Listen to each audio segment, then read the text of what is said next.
In Annapolis, Maryland's governor delivered his third State of the State address. Governor Wes Moore talked about navigating two difficult storms ahead, Maryland's massive budget deficit and an uncertain future for federal jobs, courtesy of the Trump administration. Our Matt Gregory is live in Annapolis. Matt, give us an idea, a sense here. How do Marylanders feel about the state of the state, what the governor said? Yeah, you know, Simone, today we went out and we talked to Marylanders in Annapolis. We want to hear from them what their fears, their concerns were going forward. And what we found was that it was very similar to what Governor Moore addressed in his State of the State speech and offered, he says, a way forward.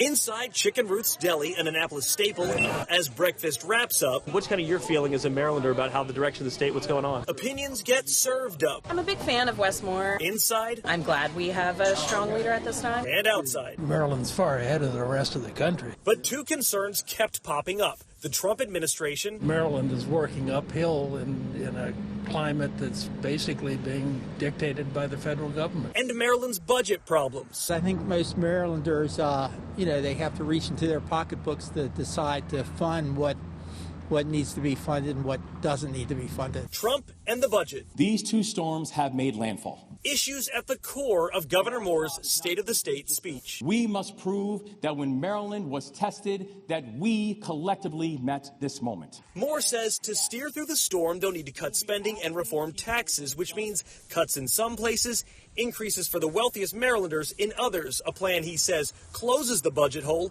and invests in Maryland's economy. Let's answer this crisis with courage. Let's rally together as one state and as one people. As always, we're happy when Governor Moore tries to take opportunities to work together for Maryland. Afterwards, Republican House minority leadership wasn't sold on Moore's path through the storms. If we're trying to say, hey, woe is me, we're over-reliant on the federal government, well, you can't at the same time destroy the private sector. So really, I think there needs to be more of a clear direction, and there needs to be accountability.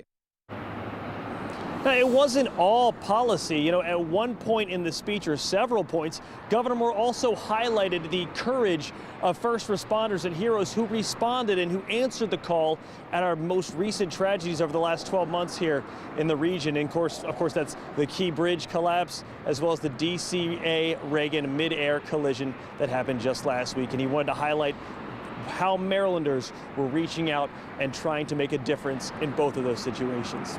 In Annapolis, I'm Matt Gregory. Back to you. They're a resilient group, and Matthew, I know at the end of the day, too, people just want to know if they're going to be paying more of their hard-earned dollars. And so we appreciate you shedding some light on this for us tonight. Thank you.